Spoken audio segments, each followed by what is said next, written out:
Sesifikele neindaba ze-1 KZN TV nazo kuyizona ehamba phambili namuhla.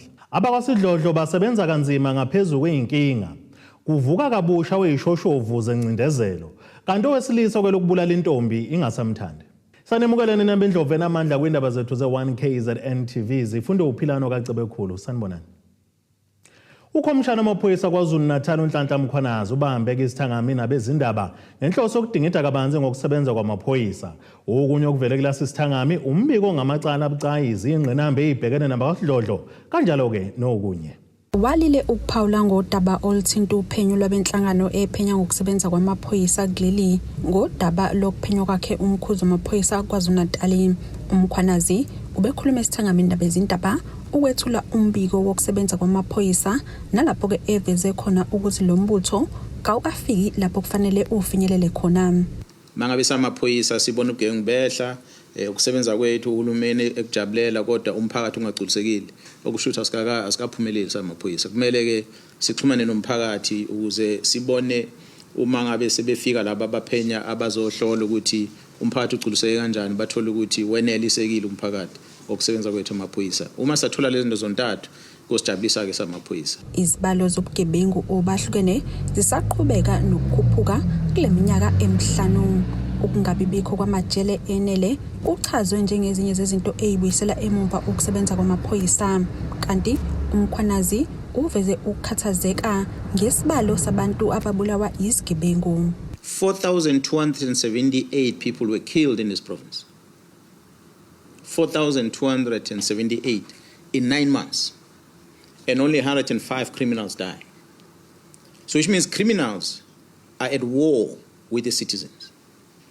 It cannot be that we're going to match the two. 105, I don't know what percentage of it from 4,278. So when you look at the figures, it's a problem. 4 police officers died. Lesifundazwe singehamba phambili ngokuqoqwa kwezikhali eziyingozi kanti ke izingxoxo ezibanjwe nabemboni yezamatekisi zisizile ukwehlisa udlame. Ukusizwa kwezigebengu abakwaZidlodlo akusalanga ngaphandle.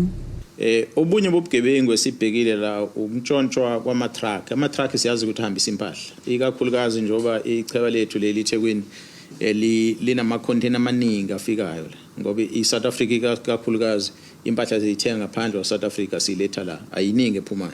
So lengenayo ke mayingeniza la South Africa abantu abaningi sesibabona behambisa ngamatruck ngoba itimela ziziningi kakhulu ezihambisayo. So la matruck ke bese qhama igebengu ezifaka lemshini ejema ama signal zihamba eduze kwala matruck ziblock amatruck zithatha impahla zihambe nayo. Abanye ngoba bentshontsha amatruck esikhathi esingi basuke befuna impahla ngaphakathi bathatha impahla bahambe nayo kwesinye isikhathi bathatha inqola yonke le bakhipha ikhanda kuphela bathatha inqola bahambe nayo. Ngiyabona ukuthi bawuzidayisa labo zidayisa khona beyithole imali bona besebenza imali. Umkhwanazi uveze ukuthi banethemba ngokuqhubeka ezinkantolo ngamacala abucayi kanye ke naphezulu ukufaka ke Elga aka nabanye endabeni ze-1 KZN TV kubi kuNtomkhona Mvubu eThekwini. Umbuso ubuyisa uphenyo mayelana nendlela yokukhothama kwalokade Shoshovu nomholi we-African National Congress ANC inkosi Albert Luthuli. uLuthuli wakhothama kulandela ukushayiswa isitimela ngonyaka ka-1967 kanti umbuso uthi kunemibuzo eminingi engazange iphenduleke ngaleso sikhathi. Umndeni wakaLuthuli nawo ufuna ke izimpendulo. Uthi ke yonke leminyaka ubungagculisekile ngalokhu kanti ke lolu phenyo lubuyiswa kanye noloqwaqo lommeli uGriffiths Mxenge yena owabulawa ngokugwazwa maqede wasikwa uqhoqhoqo. Inkantolo ephakeme eMgungundlovu isivumile isicelo sokuphenywa kabusha kwecala lokukhothama kwenkosi Albert Luthuli owabe ngomunye wabaholi beANC kanjalo naloyo owangummeli neshoshovu saleli qembu uGriffiths Mxenge. uLuthuli wakhothama kulandela ukushayiswa isitimela ngoNtulikazi ka-1967 eGroundville. Umndeni kanye nabangani bathi abazange bakuthole ukuphumula ngoba abakholelwa ekutheni lesehlo ngesamabomu. Ijaji uNompumelelo Radebe ukhiphe isinqumo ngalesicelo. Chief Albert Luthuli held on the 19th of September 1967 received by the open in the state. The prosecution is allowed to read further evidence. Owombuso uthi bafuna ukuletha ubufakazi obusha kuleli cala. It's sort of an investigation into the circumstances surrounding the death of a person who is believed to have died of unnatural causes. In this case, it will be that of Chief Albert Luthuli. So what the state will do, or the NPA will do, is provide evidence, new evidence, to the court in terms of the circumstances surrounding Chief Albert Luthuli's death, and obviously put the courts in a position to maybe then consider the contents of the previous inquest that was held, and then ideally overturn those contents based on the new evidence. I-ANC ithi kunesandla somuntu kulesehlo sikaLuthuli. We owe it to them ukuthi sibuyise umhlaba. We owe it to Luthuli, who was a farmer, ukuthi sibuyise umhlaba ukuze abantu bakithi bakwazi ukuyisebenza. We owe it to them. All of those things have got to be done if justice is to be served. And so the freedoms that we enjoy today in South Africa are as a result of the sacrifices that were made by Lamaqhawe. And Uba Luthuli died very tragically. Was run over by a train in a railway line. We do believe that he was pushed. He was a happy man, very much happy, and with unkosikazi wakhe umama uNokhanya Luthuli uMabheng, who was iphila yakhe. And we believe that he did not throw himself there with the intention of suicide. We believe that he was pushed. And similarly, we know about Ubaba uMxenge ukuthi wabulawa kabuhlungu kanjani, and that a man called Nofemela came forward to admit. Ezindabeni za1KZN TV ngu-Ayanda Dube ngisemgungundlovu. Umphakathi wasemadadeni enhlanelo kaMthaniya umashele enkantolo yesifunda yaseMajuba emva kokubulawa ngehluko kwesifazane uNokubonga Khumalo okusolala ukuthi ke wabulawa yisoka lakhe ngoba nakho ucu lungasahlangani. Le mashi bezinyiswe noyimeka kamasipala wesifunda uThembelihle Mthembu nalapho bebesho khona ngazulinya ukuthi umsolo ayinganikezwa ibhayili. Ilungu lomndeni kaMufu noSipho Khumalo uthi baqemeke ingozi engeqwantwala ngokubulawa kukadade wabo. Ufuna ubulungisa umndeni wakaKhumalo emadadeni emva kokubulawa ngesihluku kwelunga lomndeni wawo libulawa isithandwa salo. Kanti meya kamasipala wesifunda Majuba uThembelihle Mthembu uthi kufanele engawuthola ushwele njengoba seziningi izigameko zokubulawa kwabesifazane. Namhlanje beselapha enkantolo emadadeni Magistrate Court la besidemonstrate khona samsana namalungu omphakathi ukuthi asamsani nokuhlunyezwa nokubulawa kwabantu besifazane. Kunesimo lapha udade wethu uNokubonga la alinyazwa khona umuntu athandana naye wambulala. Manje besiyothi umbulala angayithola ibhayili. Njengomphakathi waseMajuba sikhathazekile ngobugebengu. Okuhle ukuthi sisebenzisana kahle namaphoyisa ezingeni ka-district ku-General Alexander. Sinazo futhi inhlelo njengomasipala sibanazo ukwenza ama-awareness campaign la sixwayisa khona umphakathi wethu ukuthi kubalulekile ukuthi sivikele izingane nabantu besifazane lezimo ezikhona ezokuhlukunyezwa kwabantu besifazane.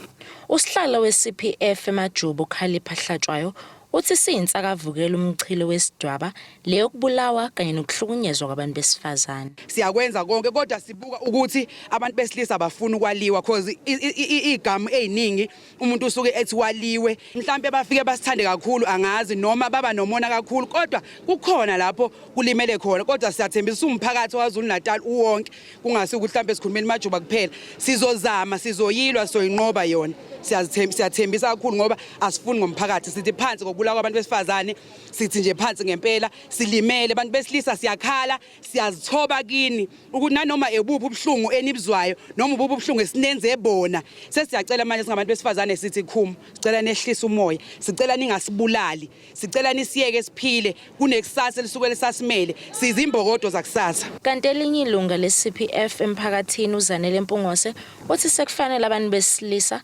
bephumele obala ngokubahlukumezayo. Besikubukele ekudeni namhlanje kungenile kusekhaya kusejaldini kukithi sonke kusondelene sizothi i-gender based violence must stop, it must end. As much as ama-awareness campaign enziwa, as much as isibona kanje kukhulunywa imphakathi ngemphakathi, but amadoda kuyasabele nawo aveza ukuthi alimelephi yini lengaka abantu besifazane izingane ezibenza bona ukuthi kuze kugcine kuthiwa kuphuma imphefumulo ku-ratio 8 months yini lengaka kanti abantu besilisa abasabukisho noma le ebalimazayo ngaphakathi ake niphumele obala abantu besilisa ake niphumele obala obala mawukuthi nikhala ngama father figures phumelana obala sikhathele uku-assume sikhathele ukuloku sivela sizothi justice ake nivelele obala yini le enilimazayo. Khona manje icala lihlehliselwe umhlazi 14 kuNhlaba njengoba kusalindele kuba kuphume imphumela yokuhlolwa kwesidumbu kanye nokuqoqwa kofakazi. Kubi kuthobeka Dladla ezindabeni ze1 KZN TV ngise-Newcastle eMadadeni. Zihambise uhlu lwezikhalazo izisebenzi kamasipala waseRenkonyeni ogwini oseningizimu yeKwaZulu-Natal engenela umbhikisho nokuthula zifuna kakhishwe esikhundleni umphathi wamasipala uKhetha Zulu. Lezi izisebenzi zithi kayisebethemba ubuholi bakhe njengoba zimchaze njengowehluleka ukufeza izethembiso ezathathwa nobuholi beyinyona zabasebenzi SAMU. Unobhala weSAMU Renkonyeni uSithembiso Chili uthi bahambisa uhlu lwezikhalazo kumqashi bamnika umnqamulajuqu weinsuku eziyisikhombisa. Unika umnqamulajuqu wezinsuku eziyisikhombisa ukuthi aphendule uhlu lwezikhalazo zezisebenzi umqashi kamasipala eRenkonyeni. Lezi izisebenzi izingenela umbhikisho nokuthula lapho bezihambise khona uhlu lwezikhalazo. Lezi izisebenzi zithi zifuna umphathi walo masipala uKhetha Zulu aphuma phele abasabuthemba ubuholi bakhe. Kanti okunye abakhala ngakho ukuthi umqashi aholele izisebenzi kwisigaba sika grade 5 njengoba kwakuvunyelwene kwizingxoxo zangaphambili. Kanjalo nezisebenzi ezamiswa bafuna zibuyiselwe emsebenzini. Unobhala weSAMU eRenkonyeni uyachaza. Ngoba kunezinto ezisukela kwisimo ekade sinaso ngaphambilini sombidlango kade sinawo kubangwa into ka-implementation of grade 5 and kwanabasebenzi bethu abagcina besuspended abawu5 ukuthi kusho ukuthi mengabe kuvunyelwana kweagreement kwakufanele kube ukuthi phela abasebenzi bayabuya okuthi namanje basangaphandle okungasiphathi ke kahle sibasebenzi sisonke nokuthi ke okunye okwenzekayo kunezimali ebezisetshenziswa during isikhathi sombudlango lo kade sinawo kubangwa ugrade 5 ezigcine zikhokhela abameli engabe kudilwa neissue kwalandwa abameli koThekwini bekhokhelwa izimali esingazazi ingakho siye lidlulisa imemorandum namhlanje ukuthi sifuna ukudemand ukwazi imalini esetshenzisiwe ingakanani nokuthi abasebenzi bafisa ukuthi into eyayikhi issue eka grade 5 igcine inga-implementwanga. Iqhuba uthi umqashi kufanele alungise iphutha lenza njengoba nemali ababeyilwela yakhokhelwa izisebenzi ikwisigaba sika grade 4.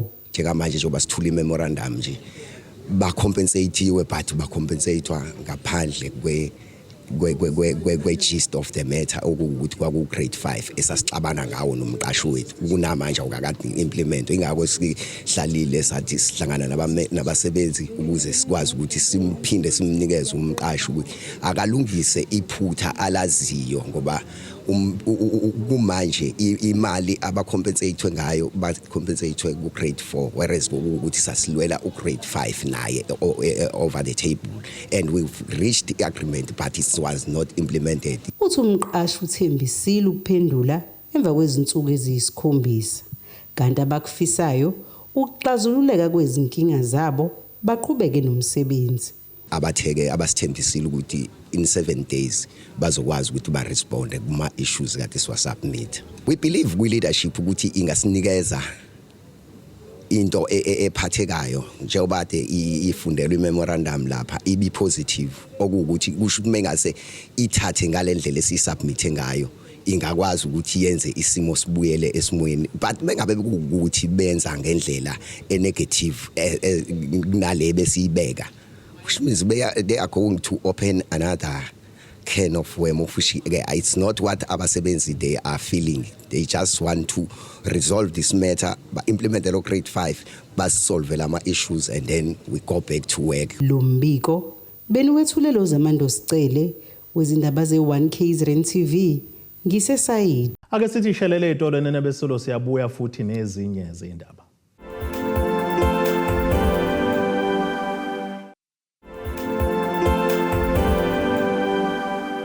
Asibonga siphinde sinamukele futhi kwindaba zethu ze1 KZN TV. Nazo ke zona ehamba phambili namuhla. Abakwasidlodlo basebenza kanzima ngaphezulu kweinkinga. Kuvuka kabusha weyishoshovu zencindezelo.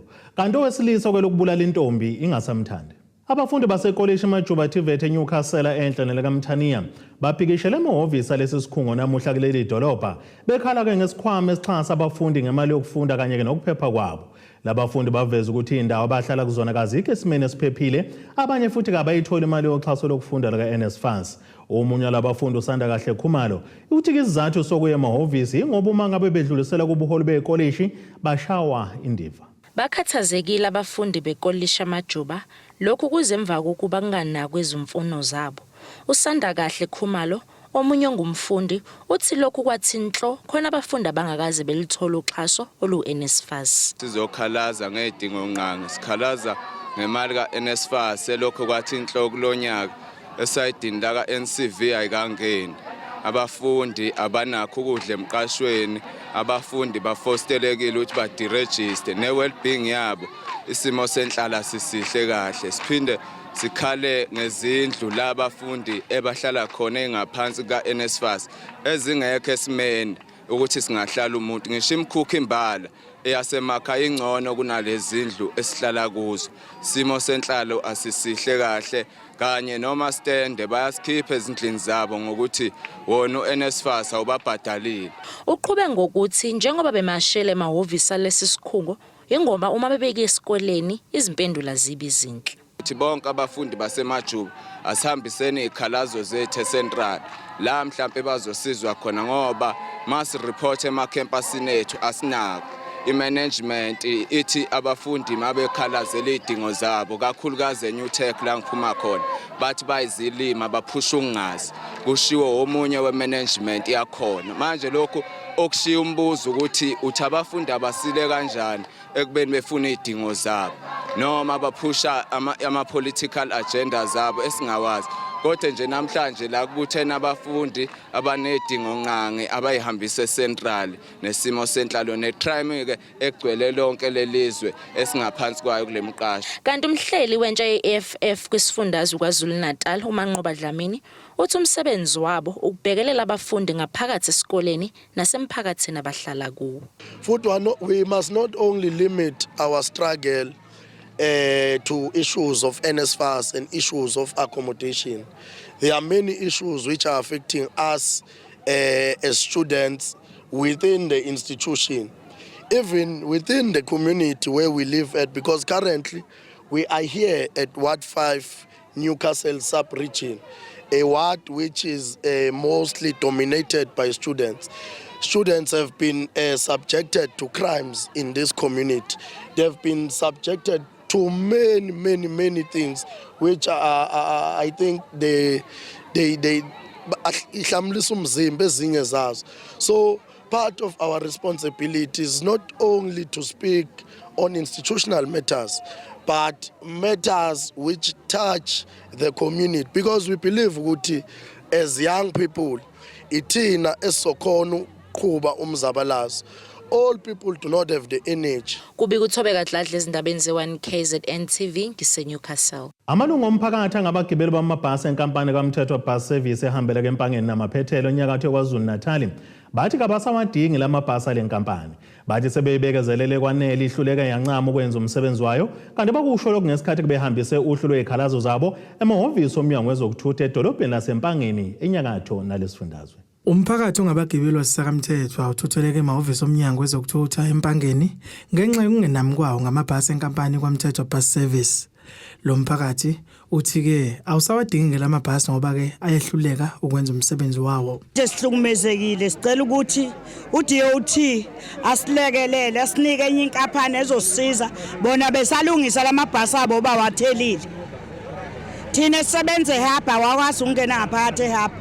Fanele sogibela kwi-main gate bancane ngisho ukwenze lo drive ama permit ukuthi bengene ngaphakathi njengamabhasi onke. Sihlukumezekile ngisho usebenza ngesonto amabhasi awekho. Abagibeli bathi sekuneminyaka eminingi lenkampani yamabhasi ingabaphethe kahle kanti sebenayo kaningi ketafuleni ukuba izihlele ilungisa indlela yokusebenza kwayo kepha ke iyehluleka. Ngai transport sikhuluma yasile imisebenzi yamabhasi awekho. Sekuneminyaka seyibika lento uhulumeni akasukumeli umile uthethu wabuya senda amabhasi kaSithola wathelile aqoshwe enseleni asazi fanele senze njalo kwamthetho bese siyabika udaba bethu asukumeki bonke lokho kanti uhulumeni okuthiwa uhulumeni umsebenzi akhe awukho njengamanje sithathe isinqumo ukuthi sithatha amabhasi size la kwa DOT sizoxalela le nkinga ukuthi amabhasi efanele siwathole imaphi njengamanje sicela ukuthi sinikwe izikhwezi asadinga amabhasi abantu bese behlulekile abantu kwanele into esicelayo lana ukuthi amabhasi ephume le kampani khona kungene enye ezoservice yabo awuhlukumezile lo baba sesimbezele kakhulu sibhale incwadi wenziwa yonke into ayiphumi answer yabo ukuthini ukuthiwa ibhasi ayingahambi maleni ezulu abanye abagibeli balamabhasi bathi awaphephile abeka ke engcupheni ke izimpilo zabo emsebenzini ngo4 ugcine ekhaya ufike ngo10 ebusuku kuthiwa ayiseke ethile ayiseko uthi kanjalo kuyakholoza kuthiwa hayi ijuthi ethile sihambe ngokhavaphi sikhathele nje kahle thina sifuna ukuthi kungene ikhwezi kuphuma ucaba nje impela nobusho mnandi senga attend meeting enye kusenkantolo ayikhona babethembe ukuthi iphutha njengaleli asophinde libe khona ngoba bazokwazi ubekhavane nekhwezi wathi ikhwezi umukele lingahamba nomuntu ilona futhi ngafaka amabhasi kodwa manje ngiyaxakeka manje emva kozabuka isikhathi futhi emva kwesinto sokuhlumezekile ukuthi wenziwa into sizakhamuzi azositshela into eyamanga umsebenzi ungasekho kangaka umnyango wezokuthutha awuvumanga ubake uphawule ngalolu daba kepha ke uthemseke ukuxoxisana nenkampani ethintekayo ukuzama ukuthola ixazululo ezindabeni ze1 KZN TV kuba inkosi Mthembu empangeni owesifazane waseRichards Bay inyakatho nelikaMthaniya uIsabel Mchunu untula kuxhaso lokomelela kuleli zwe naseJalimane komqhudelwano wosonto nzima abaqula kuyinsimbo kwiWorld Classic Powerlifting umacingwane uthi uyafisa ukufezeka isiphupho lakhe njengoba kunguyena kuphela oyebale lemnyama oyingxenye yalolu hambo owesifazane waseRichards Bay inyakatho nesifundazi KwaZulu-Natal uIsabel Mchunu unxusa noma ubani ongamsiza afezekise iphupho lakhe lokuba yingxenye yomqhudelwano weWorld Championship Powerlifting wosonto nzima abaqukula izinsimbi lo mqhudelwano uzobanjela ezweni laseGermany ngenyanga kaNhlangulana Mchunu unxusa uxhaso lwezindleko zohambo kanjalo nendawo yokuhlala lapho eyakhona for this year 2025 ila powerlifting isihambe yazafikela kwizinga elithi internationally siqale ngoJanuary nge11 January where we were at Moses Mabhida Air Prime Institute High Institution Center that was a provincial selection KZN ngakompyuta khona I won, I got first place and I also got best power lifter of which then qualified me to go to compete nationally. Ngile vile liphelile I think 2 weeks ago sambile saya eNorthwest la nakhona bese compete amongst ama provinces amanye bengiyokade ngirepresenta iKZN ngifike ngawina futhi nakhona where things ezivele zanyukela kakhulu ke to another level of internationally as ngimile lapha kwenu ngizocela usizo lana ngiqualifyile kuma SA Champ ngiya eGermany where I will be representing Umhlathuze my local municipality I will be representing King Cetshwayo my district KZN my province South Africa my country so angisazimele mina ngiyi1 or ifamily kaMchunu but I am going to represent South Africa therefore ngiyacela kuMhlathuze King Cetshwayo iprovince sports and recreation nationally ngiyacela ukuthi bangilekelele with ama funds ngidinga imali ukuze ngikwazi ukufezeka isiphupho lami ngikwazi kuyoyimela iSouth Africa kulomqhudelwano lo owomhlaba eGermany transport and logistics that are involved that I need assistance with it's flight iflight iyabiza ngidinga usizo le flight imali ngidinga imali accommodation ngidinga imali ye registration imali ye visa imali yokudla imali ye kits engizobe ngigqokile uyabo so ngithi angicele ngizithobe ngizehlise ngithi ningizima Africa hlangana Zulu ngiyacela kunina nonke baningilekelele ningidonatele ningisize sports and recreation ngiyacela bafethu ngicela ukuthi ngilekeleleke ngosizo lwezimali i-closing date it's way too soon just next nge-30 zango-April kuzofanele sengikwazi ukuthi ngikhokhe flight sengibhukhile registration sengi-affiliateile ngenza yonke into angikwazi ukuzenzela lokho ngokwami it's too much ngingedwa so ingako ngiza la ngizosithoba ngizocela ukuthi ngilekeleleke lo mdlalo ubonakala usayimvela kancane kubantu bebala elimnyama njoba kungabebala elimhlophe ababonakala bebaningi kuwo Mchunu ozobemela iningizimu Afrika unxuse nenye intsha ukuba ibe yingxenye kulomkhakha wezemidlalo oyimvela kancane. Well, i-competition engiyayikona it's World Classic Open Internationally Federation Powerlifting. Izobe ise-Germany kusuka nge-8 iziphele nge-16 zangoJune. Therefore, I need to leave here South Africa nge-2. Ngizobe ngifika khona nge-3. So I need to also rest mangifika khona. Qale ngiyacompete mase ngifikile khona. Yabo, it's more like half a month usuke ngizobe ngihambile. Ngokuqala umuntu wesifazane ozobe yosimela si-province si-South Africa si-KZN umuntu omnyama. Usually hlezi kuhamba abantwana babelungu. Even etimini engikuyona manje, I'm just the only black female oyomela yona i-South Africa KZN. Lentokazi ithi sizamile ukuthola usizo kumasipala uMhlathuze kodwa kwangaphumelela. Kanti isiphinde yafaka isicelo emnyangweni wezemidlalo esifundazweni iKwaZulu-Natal ukuba isukumele lolu daba ukuze ikwazi ukufezekisa iphupho layo lokuya ezweni laseJalimane. Ezindabeni ze-One KZN TV kubika uThabani Maphumulo eRichards Bay. Ake siphinde seyetolweni nabeselo siyabuya futhi nezinye izindaba.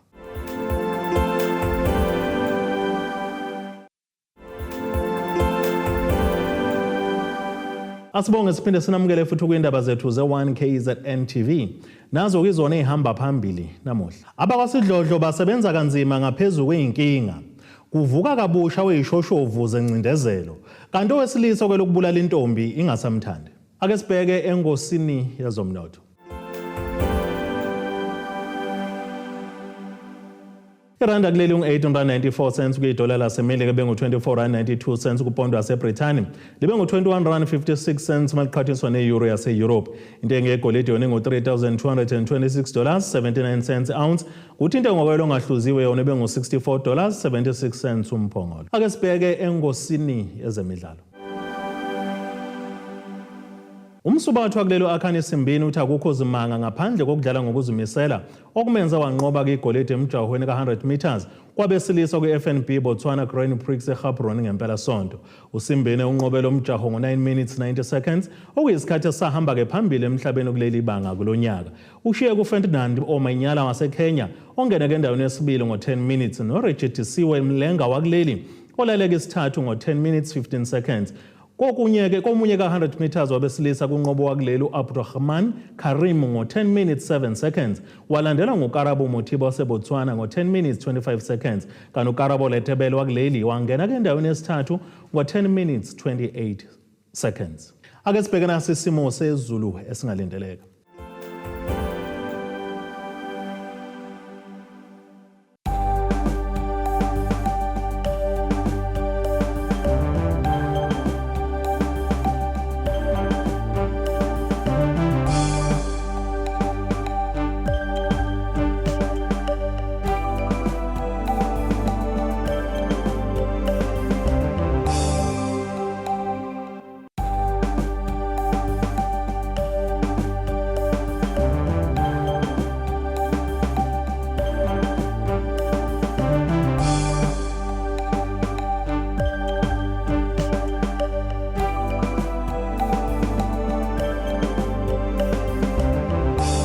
Nina bakaqamba lankomo zelahlekile zodliwa umdlebe wasoshangano. Kamzimba umntana nethimba lonke le indaba sithi khulu.